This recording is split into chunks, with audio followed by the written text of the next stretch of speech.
warahmatullahi wabarakatuh. Alhamdulillahirabbil alamin wal 'aqibatu lil muttaqin wala 'udwana illa 'alal zalimin. Asyhadu an la ilaha illallah wahdahu la syarika lah syahadatan tunji yaumil qiyamah wa asyhadu anna Muhammadan abduhu wa rasuluh turja syafa'atuhu yaumil qiyamah. Allahumma salli wa sallim ala sayyidina wa habibina wa maulana Muhammad wa ala alihi wa sahbihi ajma'in. Allahumma anfa'na bima 'allamtana wa 'allimna ma yanfa'una wa zidna ilma. Amma ba'du. Para jamaah hadirin hadirat rahimakumullah, marilah selalu kita perbarui rasa syukur kita kepada Allah Subhanahu wa taala yang telah banyak sekali memberikan nikmat dan karunia-Nya kepada kita. Kita dimudahkan untuk melakukan amal-amal kebaikan. Mudah-mudahan seluruh amal kita diterima oleh Allah Subhanahu wa taala. Kita diberikan kesempatan untuk tidur kembali pada hari ini, maka marilah kita gunakan untuk memperbanyak amal-amal soleh. Kemarin besan saya meninggal dunia pas hari Jumat jam 9.45. Mudah-mudahan beliau husnul khotimah, diterima amal kebaikannya dan diampuni dosa-dosanya. Hadirin hadirat rahimakumullah, tema kita pada kesempatan ini berjudul musibah, penyebab dan penolaknya. Akhir-akhir ini kita diuji dengan banyaknya musibah, khususnya terkait dengan bencana alam. BNPB mencatat di 2025 ini hampir 3.000 kali kejadian peristiwa bencana alam yang terjadi. Lebih khusus saudara-saudara kita di Aceh, Sumatera Utara dan Sumatera Barat, kemarin update-nya ada 1.016 orang yang meninggal dunia. Mudah-mudahan yang muslim tercatat sebagai para syuhada, dan ada 625 ribuan yang mengungsi. Ini peristiwa atau musibah yang besar yang dialami oleh bangsa kita.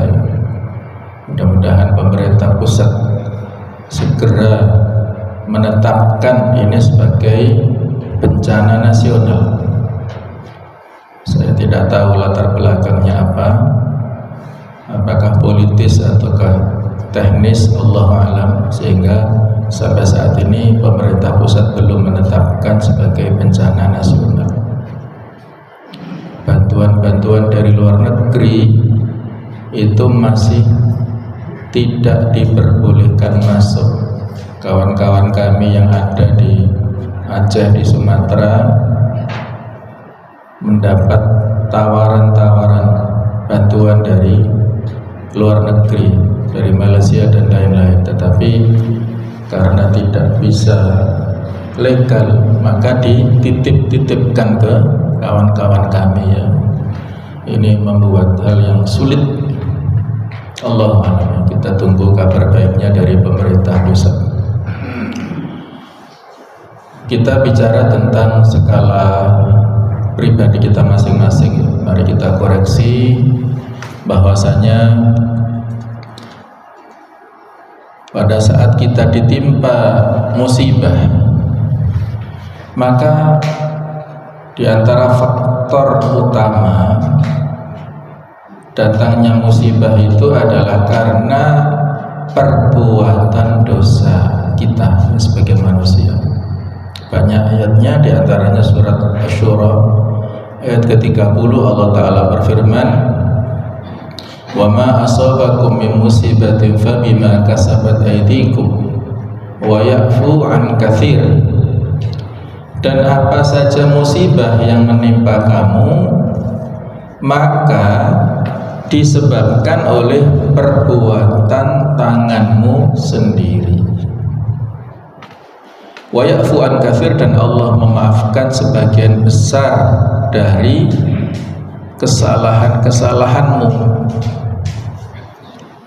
Di surat Ar-Rum ayat 41, ayat yang populer, dhaharal fasadu fil barri wal bahr, telah nampak kerusakan baik di daratan ataupun di lautan, bima kasabat aydin nas, disebabkan oleh perbuatan manusia, liyudhiqahum ba'dalladzi amilu, supaya Allah ingin menimpakan pada kalian sebagian apa yang mereka kerjakan. Jadi yang muncul dampak-dampak musibah itu baru sebagian saja dari kesalahan manusia. Seandainya semuanya ditimpakan kembali kepada manusia, maka hancurlah kita, habis dunia ini. Allah masih wa ya'fu an katsir, Allah masih memaafkan kita. Jadi inilah harus kita jadikan sebagai renungan, ya. Fa bima kasabat aydikum, memang semuanya atas takdir Allah, tetapi ada pemicunya.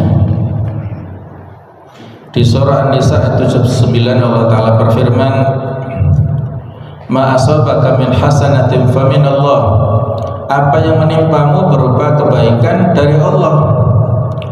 Wa ma asabaka min sayyi'atin famin nafsik, dan apa yang menimpamu berupa keburukan maka datang dari dirimu sendiri. Semua takdir Allah sudah tertulis di Lauhul Mahfuz. Tetapi perbuatan khilaf manusia itulah yang memicu atau yang menjadi latar belakang terjadinya musibah, hal-hal yang tidak kita kehendaki atau yang tidak kita sukai. Itu disebabkan oleh perbuatan kita sendiri. Sudah sama-sama kita ketahui bagaimana musibah yang menimpa pada saudara kita di Aceh dan Sumatera ini. Di antara faktor utamanya adalah tidak adanya kedisiplinan, ya, baik dari pengusahanya atau dari siapapun yang memberikan izin hutan-hutan yang harusnya terjaga, tetapi akhirnya habis gundul, ya. Jadi seperti kolam yang ada di atas perbukitan itu, sehingga ketika curah hujan sangat tinggi tidak mampu lagi menampung sekian banyak air sehingga jebol, ibarat tanggul itu jebol. Nah, itulah fabima kasabat aydikum. Kemudian Allah mengingatkan kita juga di surah Al-Hadid ayat 22. Ma asaba min musibatin fil ardi wala fi anfusikum illa fi kitabim min qabli an nabra'aha inna dzalika 'ala Allahi yasir. Tidak ada suatu kesusahan, suatu musibah bala bencana yang ditimpakan di bumi, dan tidak juga yang menimpa diri kamu, melainkan telah sedia ada, telah tertulis dalam kitab pengetahuan kami sebelum kami menjadikannya. Sesungguhnya mengadakan yang demikian itu adalah mudah bagi Allah Subhanahu wa ta'ala.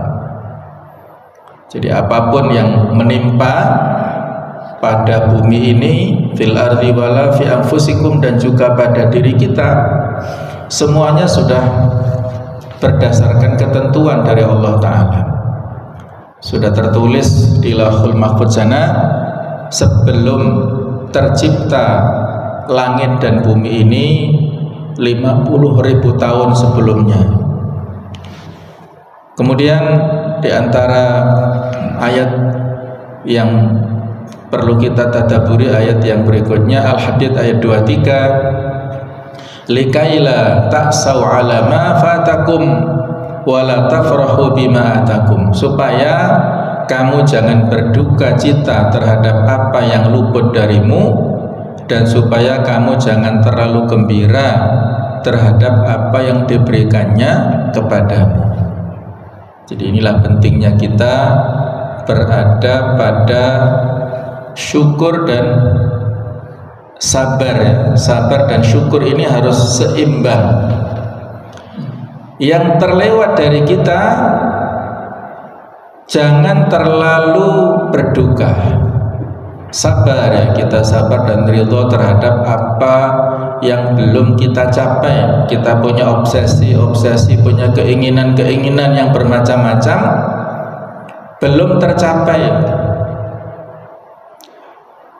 Banyak cerita di antara saudara kita di Sumatera sana yang sudah membangun rumah bertahun-tahun dengan harta sedikit demi sedikit, akhirnya kena banjir, hancur ya. Ini kalau tidak punya iman bisa stres ya, bisa depresi. Maka pentingnya kita punya iman, punya keyakinan, iman kepada qada dan qadar Allah, iman bahwasanya Allah Ta'ala tidak pernah mendolimi kepada siapapun. Kalau itu terjadi maka pasti ada hikmahnya. Wala ta'sau ala ma fatakum wala tafrahu bima atakum, dan jangan pula kita terlalu gembira terhadap apa yang diberikan Allah pada kita. Syukur silakan, tahadduts bin nikmah silakan, tetapi kalau berlebihan, melebihi batas, mengadakan pesta yang di situ ada unsur foya-foya, mubadzir, terjadi banyak kemaksiatan, yaitu berlebihan. Apapun yang Allah Ta'ala berikan kepada kita, diberikan kemudahan untuk melaksanakan atau mendapatkan ini itu, maka itu semua datang dari Allah Ta'ala. Dan jangan sampai kita terlalu bergembira berlebihan.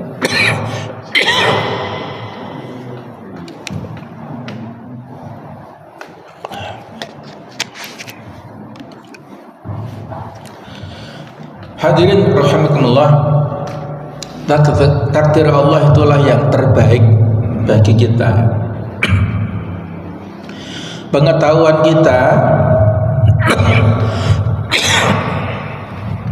tentang apa yang belum terjadi itu nggak bisa ya. Apa yang akan terjadi itu kita nggak tahu.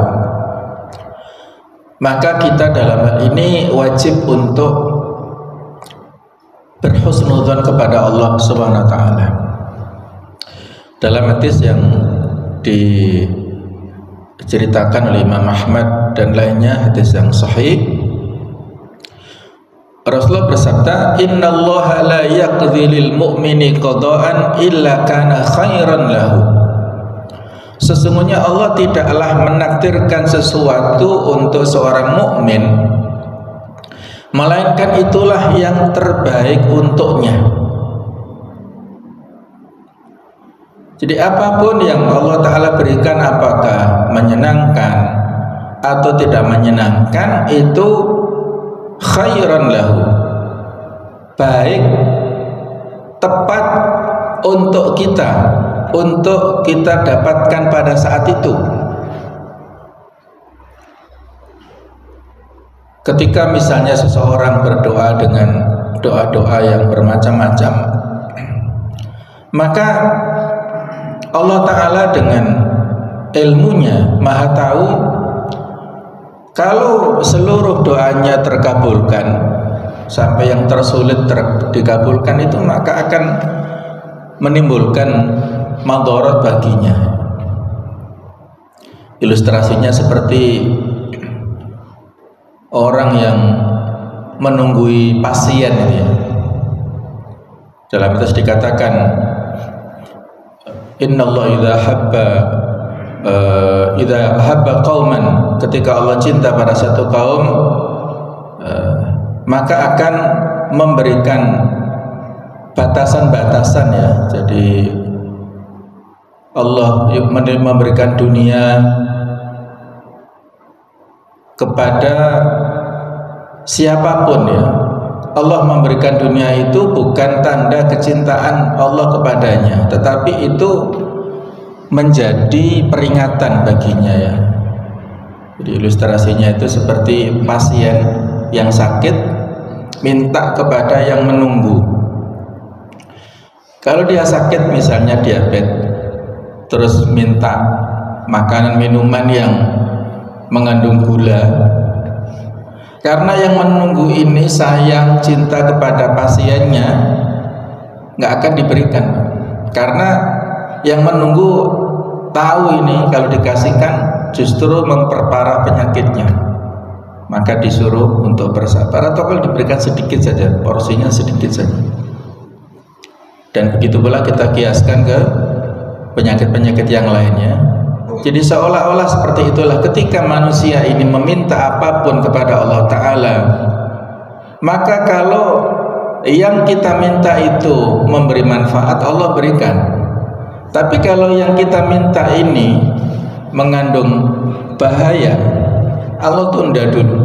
Karena kalau dia dikasih, maka akan membuat dia bisa tidak istiqomah dalam kebaikan. Ya, seperti Qarun yang pada saat masa-masa prihatin, masa-masa fakir miskin, dia taat beribadah mengikuti dakwahnya Nabi Musa dan memaksa kepada Nabi Musa untuk mendoakan pada Allah supaya kaya raya. Nabi Musa sudah memperingatkan, kalau kamu kaya tidak akan bisa bersyukur ya, kamu akan kufur begini begitu, tapi dia terus memaksa. Akhirnya Nabi Musa mendoakan dan Allah mengabulkan. Qarun menjadi kaya raya. Hilanglah semangat untuk kebaikannya, sudah tidak mau taat pada Allah. Dan pada saat Nabi Musa diperintahkan Allah Ta'ala untuk menarik zakat infak kepada Qarun, ditolak dan mengatakan, Qarun ini innama utituhu ala ilmin indi, aku diberikan segala sesuatu itu karena ilmuku ya, karena kecerdasanku, sehingga nggak mau berbagi, nggak mau infak, sedekah dan zakat itu, sehingga Allah menenggelamkan Fir'aun dan perhiasan serta harta yang sangat banyak. Jadi kalau kita ada harta karun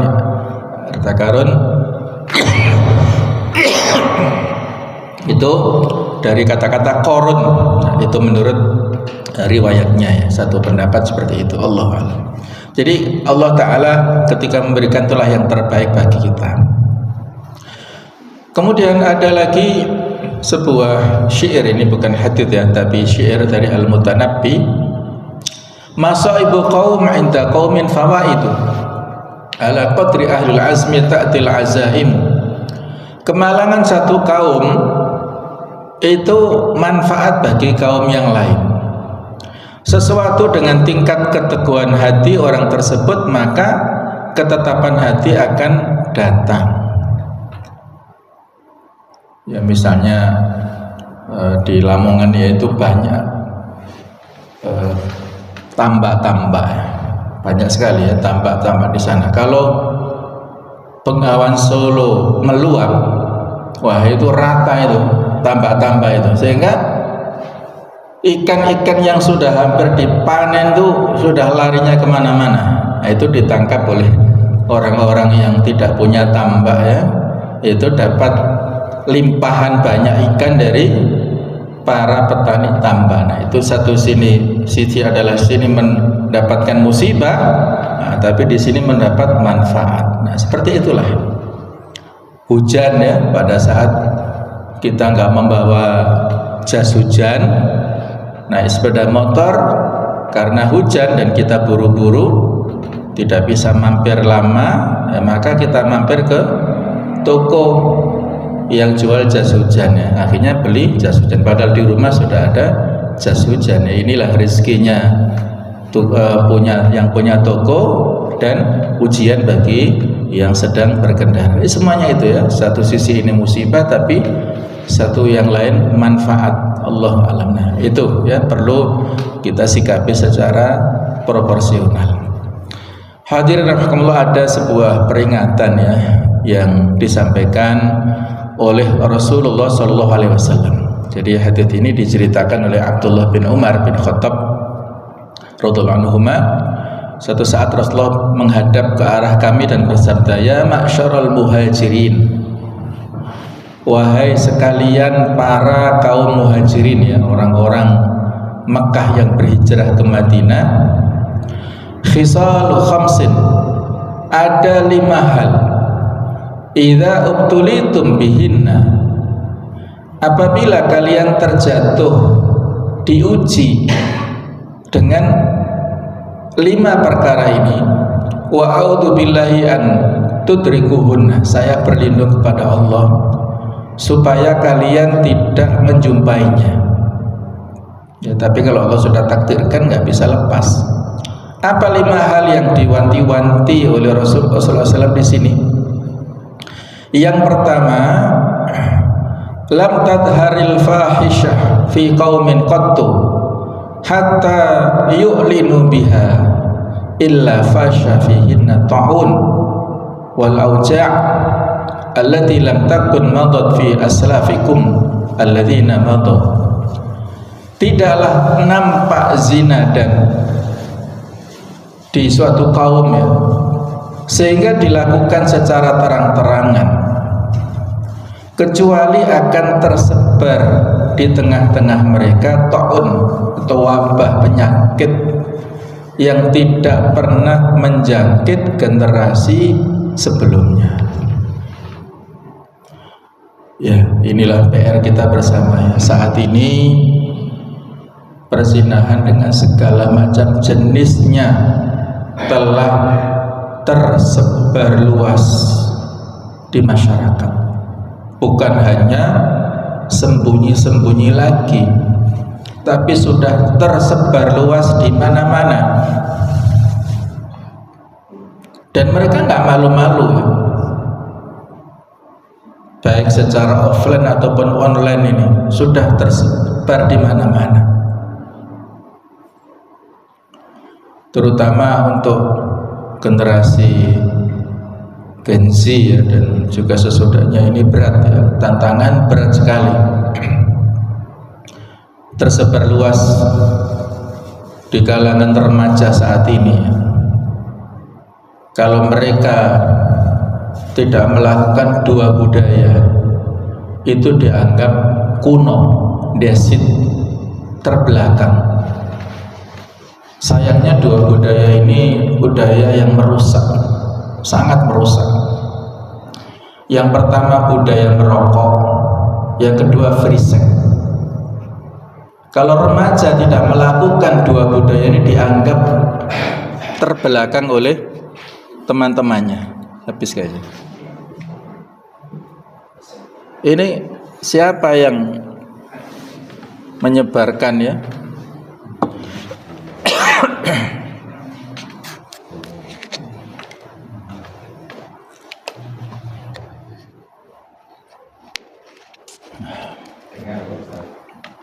Ya, tapi saya harus teriak.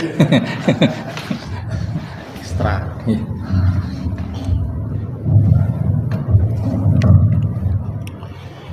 Ya Allah ya. Ini tantangan ya bagi kita sebagai orang tua dalam mendampingi putra-putri kita. Ya Allah. Jadi hal yang berat. Agak ngepas yang begini bisa kerja aja. Oh, ya. Baik, ini poin pertama yang perlu kita waspadai. Kalau tersebar luas penyimpangan seksual, maka akan terjadi wabah penyakit HIV/AIDS dan sebagainya. Yang kedua,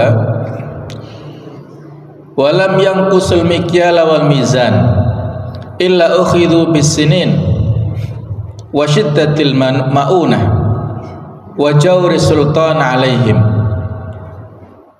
Tidaklah mereka mengurangi takaran dan timbangan kecuali akan ditimpa paceklik, susahnya penghidupan dan kezaliman penguasa atas mereka. Kalau pada zamannya Nabi Syu'aib ya, ini kaum Madian, kerusakan, kemaksiatan yang mereka lakukan itu berupa mengurangi timbangan. Kemudian juga pada tradisi orang-orang Yahudi yang ada di Madinah, mereka suka mengurangi timbangan di pasar-pasar,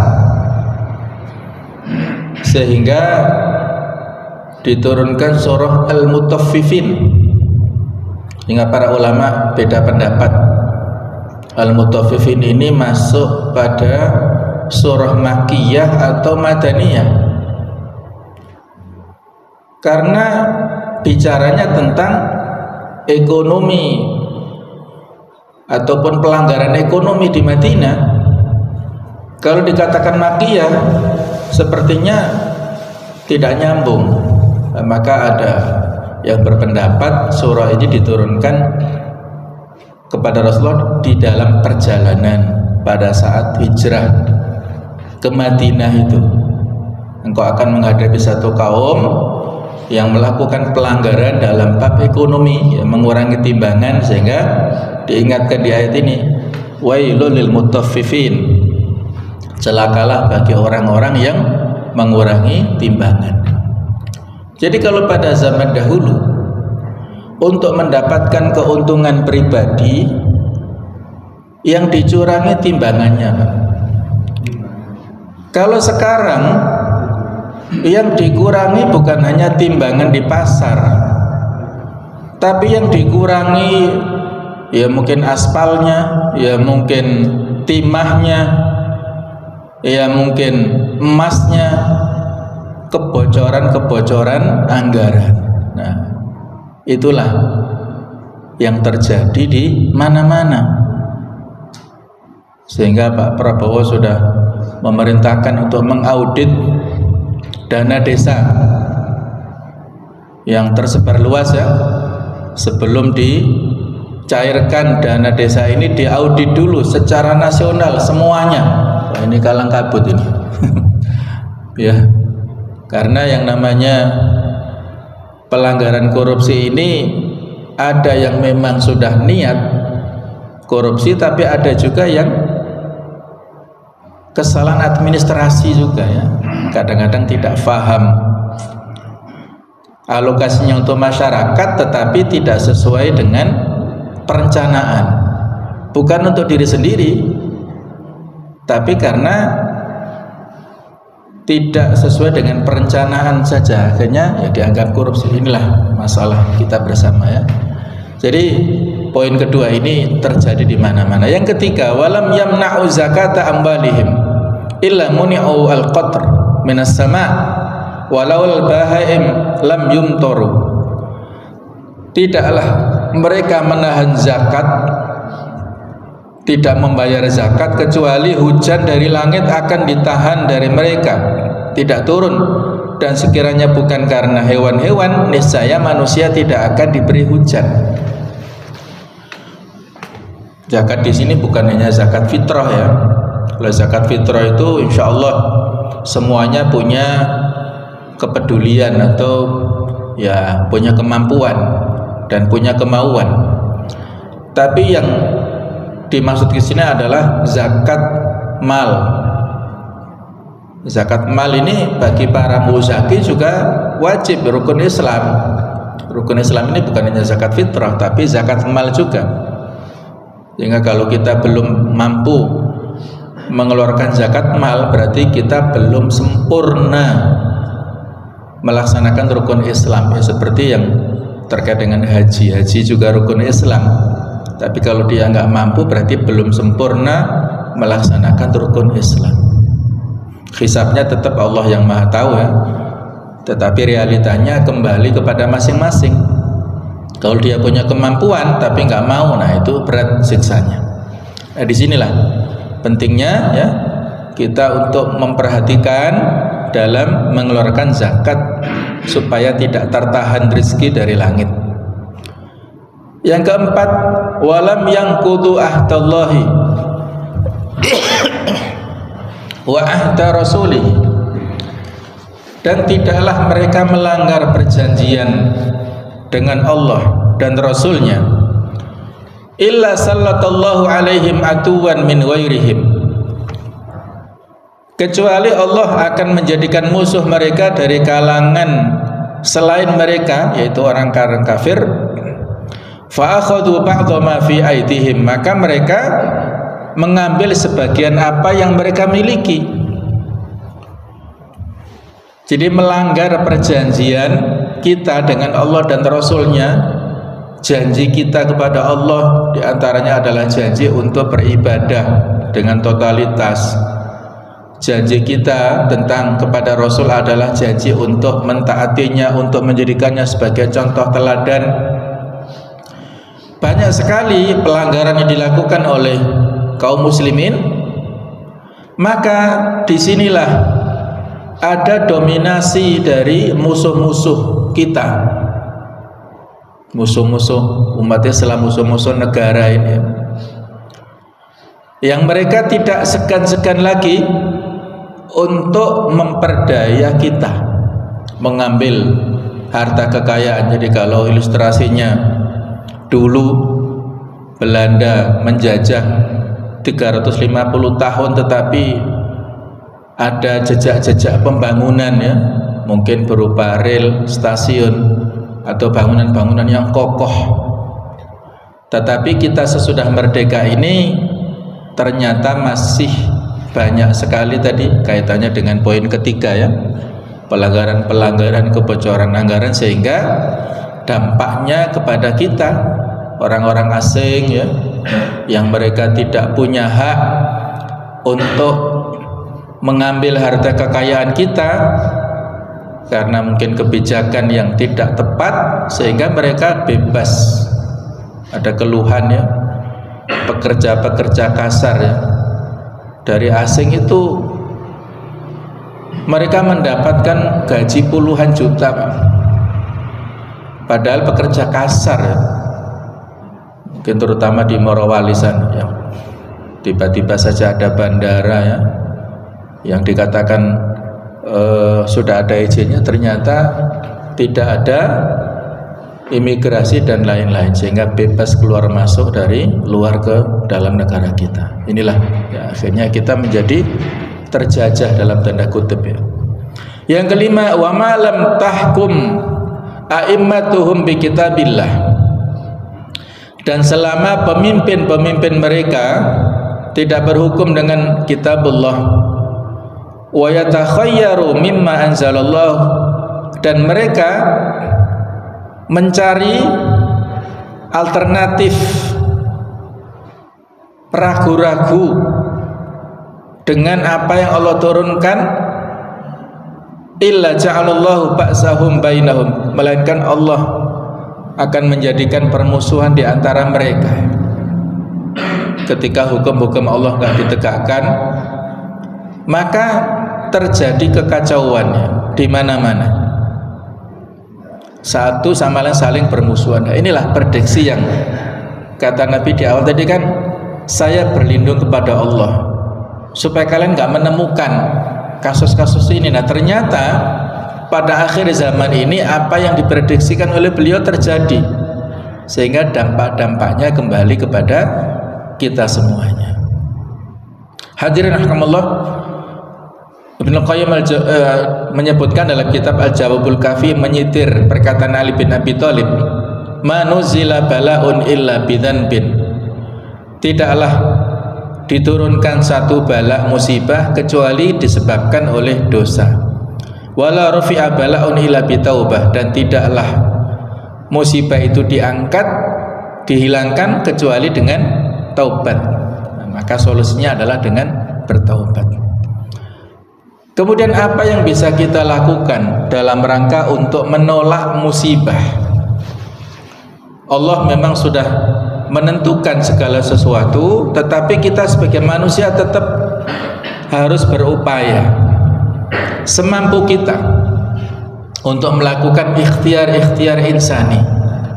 Jadi paling tidak ada 6 poin yang saya sebutkan di sini. Yang pertama yaitu dengan berdoa, yang kedua bersedekah, yang ketiga dengan bertasbih, yang keempat dengan bersolawat, yang kelima bertakwa, dan yang keenam beristighfar. Ini dalam tataran solusi keimanan ya. Adapun yang lainnya dari sisi kebijakan, dari sisi dakwah, ini tidak kita bahas. Yang kita bahas yang memungkinkan secara personal bisa kita lakukan secara pribadi-pribadi. Ini yang memungkinkan untuk kita lakukan. Yang pertama adalah dengan berdoa. Kita telah diberikan rambu-rambu oleh Rasulullah SAW. Hassinu amwalakum bizzakah. Lindungilah harta-harta kalian dengan zakat. Wadawu mardakum bisodaqah. Obatilah orang sakit kalian dengan sedekah. Wa'aitu lil bala'i du'a, dan persiapkanlah doa untuk menghadapi bala, menghadapi musibah. Jadi poin yang ada di sini ya, kita dianjurkan, terutama poin kedua dan ketiga sini, wa dawu mardakum bisadaqah wa'aitu lil bala'i du'a. Kalau kita rajin bersedekah, insyaallah akan memberikan ketenangan batin kepada kita, dan dengan ketenangan batin itulah akan menjadikan fisik ini lebih sehat. Ada seorang guru besar yang sakit jantung yang harus dioperasi ke luar negeri sana, tapi ketika dia bersedekah ya, ketika mampir ke penjual daging dan di situ ada seorang ibu-ibu tua yang mengais-ngais di tong sampah untuk makanan anak-anaknya, maka oleh guru besar ini dibelikan ya, Bu, ini saya sudah bilang ke penjual ini, panjenengan bisa mengambil daging ini setiap pekan atau mungkin setiap bulan sekian kilo ya, nggak perlu bayar, sudah saya bayar ya. Nah, maka betapa senangnya luar biasa ibu ini ya, karena sudah dijamin ada daging yang bisa diambil sewaktu-waktu untuk anak-anaknya. Maka inilah air mata kesenangan, kegembiraan dari ibu inilah yang membuat guru besar ini menjadi tenang hatinya. Dia pulang ke rumah dalam kondisi yang cerah, kondisi yang gembira, yang berbahagia, sehingga karena sudah terjadwal untuk operasi jantung di luar negeri tetap ke sana. Tetapi sampai di sana di rumah sakit ketika dicek itu sudah normal, pembuluh darahnya sudah normal, begini sudah nggak jadi lagi, sudah nggak diperlukan operasi. Maka dokternya bingung, ada apa Pak jenengan, apa rahasianya? Nah, rahasianya adalah karena ada ketenangan batin, kegembiraan pada saat memberikan sedekah, dan Allah memberikan keberkahan kepadanya dengan kesehatannya. Wa dawu mardakum bisadaqah. Barang siapa yang hatinya terbuka untuk berdoa, maka pintu-pintu rahmat akan dibuka untuknya. Tidak ada permohonan yang lebih disenangi oleh Allah daripada permohonan orang yang meminta keselamatan. Sesungguhnya doa bermanfaat bagi sesuatu yang sedang terjadi dan yang belum terjadi, dan tidak ada yang bisa menolak takdir kecuali doa. Maka berpeganglah wahai hamba Allah pada doa. Kemudian berdoa untuk membuka pintu rahmat dari Allah Ta'ala. Disebutkan di sini dalam hadis ini, man futiha lahu minkum babud du'a futihat lahu abwabur rahmah. Barang siapa di antara kalian yang dibukakan baginya pintu doa, artinya diberikan kemudahan ya untuk berdoa, futihat lahu abwabur rahmah, maka dibukakan baginya pintu rahmat, dimudahkan kepadanya mendapatkan rahmat. Wa ma su'ilallahu syai'an ya'ni habba ilaihim min an yus'alal afiyah. dan Allah sangat menyukai ya, tidaklah Allah diminta sesuatu yang lebih dia cintai kecuali diminta al-afiyah, yaitu kesehatan. Ada doa yang singkat tetapi maknanya sangat luas ya. Allahumma inni as'alukal afiyah fid dunya wal akhirah. Ini bisa kita baca untuk diri kita. Kalau untuk semua, Allahumma inna nas'alukal afiyah fid dunya wal akhirah. Ya Allah, sesungguhnya kami mohon kepadamu al-afiyah. Al-afiyah ini maknanya banyak. Bisa kesehatan, bisa kesejahteraan, bisa keamanan, keselamatan. Luas ya maknanya, sehingga kalau kita minta di dunia selamat, di akhirat selamat. Nah, itu sudah mencakup banyak hal ya. Bisa kita baca di setiap waktu-waktu yang mustajab. Nah, kemudian doa ini jemaah sekalian dirubah oleh Allah Ta'ala dengan izin Allah Ta'ala. Ini seperti yang tadi ya, wa innal qada la yaratu illa du'a. Dan sesungguhnya qada, ketetapan takdir Allah Ta'ala tidaklah berubah kecuali dengan doa. Wa inna du'a ma'al qada'i ya'talijani ila yaumil qiyamah. Dan sesungguhnya doa dan takdir ini saling berusaha untuk mendahului hingga hari kiamat. Wa innal birra yazidu fil umr, dan sesungguhnya perbuatan baik itu akan bisa menambah dan memperpanjang usia ya, dengan izin Allah. Jadi semuanya sudah ada ketentuan dari Allah Ta'ala. Doa, terkabulnya doa ini wilayah kekuasaan Allah Ta'ala, wewenang Allah. Adapun berdoanya itu wilayah kekuasaan kita. Ini sebab, ini akibat. Kita bisa melakukan sebab untuk mendapatkan akibat. Supaya kita mendapatkan akibat, marilah kita lakukan sebab. Wilayah kita di sini. Karena sudah ada janji-janji yang disampaikan oleh Rasul kita, bahwasanya takdir ini ya, ketentuan dari Allah Ta'ala ini bisa dirubah dengan doa. Maka yang kita lakukan ya doa, kembali pada Allah Ta'ala. Ini ada keterangan dari Syekh bin Baz bahwasanya doa itu adalah bagian dari takdir. Nah ini, dan takdir itu pasti terjadi. Doa itu bagian dari takdir, dan takdir itu pasti terjadi. Atas kehendak Allah lah doa itu dikabulkan dan tidak dikabulkan. Allah juga yang menakdirkan dan mencegah segala sesuatu, baik karena doa, sedekah atau amal soleh. Allah pula yang menjadikan perkara-perkara di hadis tersebut sebagai sebab-sebab dari semua, berupa rezeki yang banyak, panjang umur dan lainnya, yang tidak lepas dari ketetapannya. Jadi ketika Allah Ta'ala memberikan takdir yang baik kepada kita, maka Allah memberikan kemudahan kepada kita untuk berdoa. Karena kita tidak tahu takdir yang akan terjadi besok lusa kepada kita seperti apa, maka yang kita kejar ininya, yaitu doanya ini ya. Kata Umar bin Khattab, saya tidak memperdulikan, mempermasalahkan tentang apakah doa saya terkabul atau tidak, tapi yang saya pedulikan adalah doa. Ketika saya diberikan ilham Allah Ta'ala untuk berdoa, maka istijabah, terkabulnya doa itu akan menyertainya. Jadi yang penting kita lakukan ikhtiar ini ya, tentang takdir yang dampaknya, akibatnya itu kita serahkan kepada Allah Subhanahu wa Ta'ala. Kemudian jamaah sekalian, ada sebuah doa ya, Allahumma in kunta katabtani min ahli syaqawah famhini.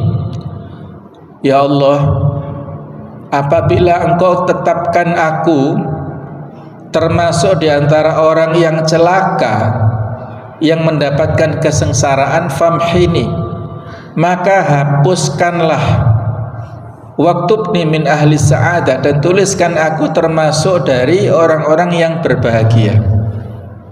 Fa innaka tamhu ma tasya', karena sesungguhnya engkau menghapuskan apa yang engkau kehendaki, wa tuthbit, dan menetapkan, wa indaka ummil kitab, dan pada sisimu ada lauhul mahfuz. Ini ada ayatnya ya. Jadi Allah Ta'ala yamhullahu ma yasha, Allah menghapus segala sesuatu yang dikehendaki, wa yuthbitu, dan menetapkannya, wa intahu ummul kitab. Jadi sesungguhnya doa adalah alat untuk menolak bencana dan mendatangkan rahmat, sebagaimana perisai adalah untuk menangkis senjata, dan air sebagai sebab untuk tumbuh dan keluarnya biji-bijian dari tanah. Sebagaimana perisai akan menolak senjata, maka keduanya saling membela diri. Maka begitulah doa dan bencana, dan bukan termasuk menyadari takdir orang yang kemudian tidak membawa senjata ya, seperti orang yang mau perang tapi nggak punya senjata, nggak pinjam atau tidak beli ya, nekat, dan dia mengatakan, wis mau cari takdir Allah, kalau saya mau meninggal di medan perang ya mati, kalau saya selamat ya selamat. Tapi dia tidak membawa senjata, tidak membawa baju besi dan lain. Ini kan nekat ya. Nabi dulu walaupun beliau seorang rasul, tetapi ketika perang ya, pada saat perang Uhud ya, beliau pakai baju besi ya. Tetap saja luka-luka, mukanya luka ya, dilindungi oleh para sahabat, yang utama adalah Thalhah bin Ubaidillah. Beliau sudah yakin dilindungi oleh Allah Ta'ala, tapi beliau tetap usaha. Nah, itulah ya, doa adalah bagian daripada usaha untuk mendapatkan dan menjemput kebaikan. Yang ketiga adalah dengan bertasbih, yaitu dengan minimal subhanallah. Nah, yang lebih lengkap tasbihnya Nabi Yunus ini, la ilaha illa anta subhanaka inni kuntu minadh dhalimin. Nah, ini doa yang fadilahnya banyak ya. Kalau kita membaca doa ini, sesungguhnya tidaklah seorang muslim berdoa dengannya dalam suatu masalah dengan doanya Nabi Yunus, melainkan Allah kabulkan baginya. Di surat Asy-Syaffat ayat 143, 144 ini Allah berfirman begini ya, falaula annahu kana minal musabbihin lalabitha fi batnihi ila yaumi yub'atsun. Seandainya saat itu Nabi Yunus tidak termasuk orang yang banyak mengingat Allah, yang bertasbih, niscaya ia akan tetap tinggal di perut ikan itu sampai hari kiamat, hari kebangkitan. Jadi sampai sekarang masih ada Nabi Yunus kalau seandainya dia tidak bertasbih. Tapi karena Allah Ta'ala memudahkan Nabi Yunus ya, Allah mentakdirkan Nabi Yunus untuk bertasbih, maka Allah mentakdirkan Nabi Yunus untuk keluar dari perut ikan paus. Berapa lama? Para ulama beda pendapat, di antaranya ada mengatakan sampai 40 hari 40 malam. Coba bisa kita bayangkan, tidak makan, tidak minum ya selama 40 hari 40 malam itu kok tahan ya, kembali kepada Allah Ta'ala. Dan zikir itulah yang bisa membuat bertahan ya, memberikan kekenyangan kepada manusia itu karena berzikir ya. Nanti pun pada saat musimnya Dajjal di akhir zaman ya, dan kita atau bukan kita sudah nggak ada ya, jadi manusia akhir zaman ini disuruh untuk tinggal di rumah masing-masing, bertahan dari sekian banyak, itu adalah karena berzikirnya, kekuatan zikirnya. Kita langsung percepat. Yang keempat, bersolawat. Sebagian orang soleh berkata, sesungguhnya di antara sebab terbesar yang dapat menolak takdir dan melenyapkan keruwetan hidup adalah banyak membaca solawat untuk Rasulullah SAW. Karena sesungguhnya banyak membaca solawat untuk beliau termasuk perantara yang berguna untuk keamanan dari segala ketakutan dan mendapat penghargaan dari Allah dengan ketinggian derajat di surga. Fa inna aqrabakum manzilatan minni yaumil qiyamah aktsarukum alayya sholatan. Sesungguhnya orang yang paling dekat posisinya dengan aku pada hari kiamat, yang paling banyak mengucapkan sholawat kepadaku, yaitu kepada Rasulullah SAW. Ada seorang syekh di Madinah pada saat dulu ya, dioperasi begini begitu, tapi dokternya belum bisa menangani, memberikan solusi kepada syekh ini. Kemudian diistirahatkan syekh ini di sebuah tempat ya, mungkin semacam ICU, isolasi gitu. Nah, ternyata ada seperti melihat sosok putih-putih yang memerintahkan kepada syekh ini, ya syekh, namanya Syekh Saleh kalau nggak salah, ya Syekh Saleh, sholli ala nabi wahai syekh, bersolawatlah kepada Rasulullah.